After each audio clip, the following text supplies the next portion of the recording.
And welcome back. It's been nearly 2.5 years now since Superstorm Sandy struck, damaging thousands of South Shore homes.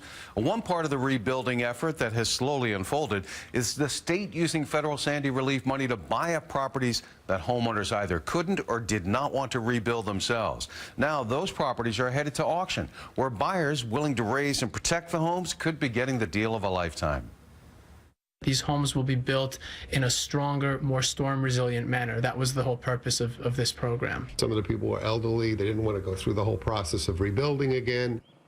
And so while some do step away from the shore, this will mean more repairs ahead for the 150 properties that are sure to be snatched up by investors in May. It'll also mean more clients for the island's general contractors, who also got a bit of good news when it comes to more Sandy relief money being paid up front to the thousands of Sandy victims who are still trying to rebuild. Someone who knows about that intimately joins us now. He is Ben Jackson of Ben's General Contracting. It's his own company. It's based in Freeport. His company has dozens and dozens of clients trying to rebuild on the South Shore. Welcome to the show. Thank you. First off, what do you think of this vulnerable shoreline homes being bought up by the state and now being sold at auction? What do you think of that program? Is it going to work? Yeah, I think it is. They're selling them at a third of pre-Sandy cost, or this is the data that they're giving me. People are buying them.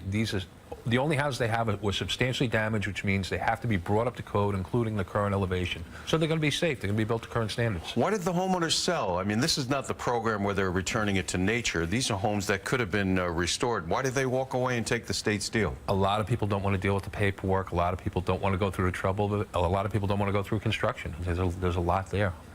Let's talk about that, because that really has been one of the big hang-ups in the recovery. So all the paperwork, all the guidelines, being able to meet the limits and restrictions that are put forward by both FEMA and the state program, New York Rising.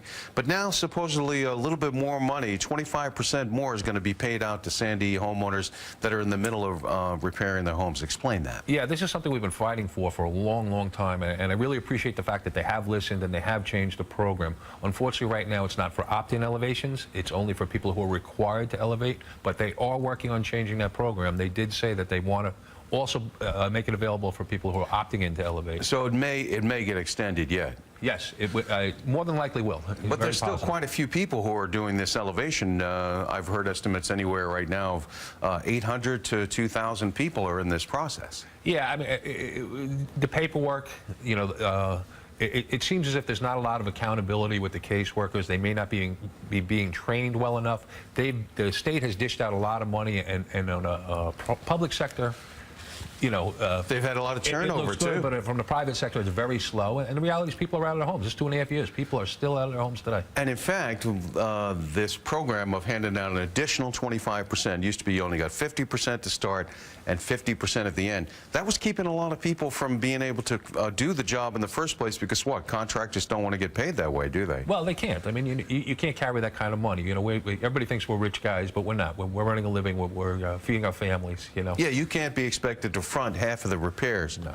Well, how does 25% more change that equation? It's a big difference. It'll carry things a lot further. I can't say that I could do every job I have starting tomorrow and hold that 25%.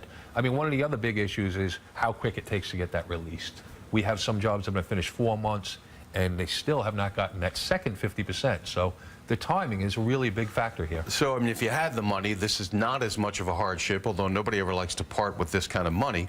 But if for folks who didn't have this money, they're just sitting here waiting for their homes to get fixed. Oh, yeah. I have people who have the 50% and are afraid to start because they don't know where they're going to follow through to get the job completed all the way. Or have there been homes that have been partly repaired where the contractors walked away because they didn't get their rest of their money? Yeah, there's a few. And it's really, I don't think it's fair of the contractors to do that. But on the same token, I don't know how they can carry it through. I think contractors go in with good intentions, but then realize they just can't do it. Now, I read there, and it says anybody who has more than $10,000 worth of work still that needs to be done, that would be most of these folks we're talking about, if they haven't gotten the other 50%, particularly of what are generally awards ranging anywhere from $50,000 to as much as a couple $100,000 usually. As much as 300 to 350. It can be as much as 350, but usually folks have had some insurance or something along the way.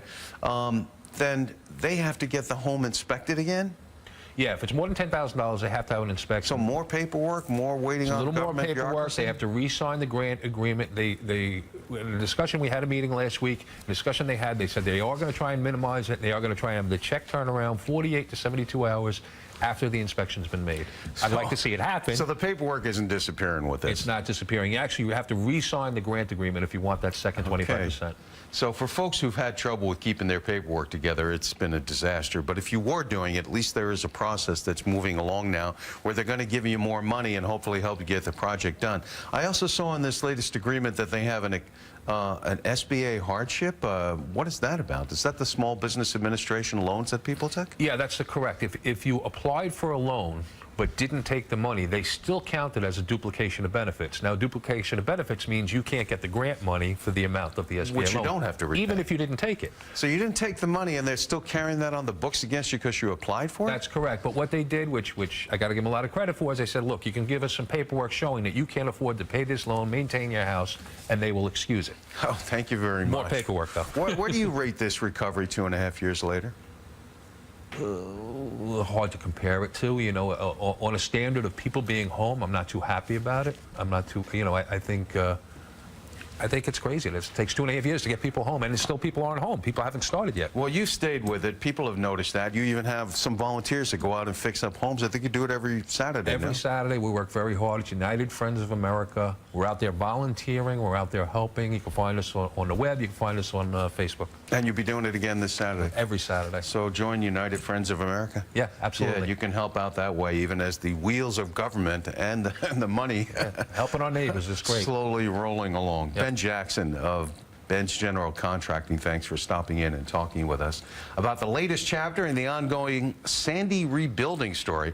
And we'll be right back with a story about good intentions paying off for a lottery winner.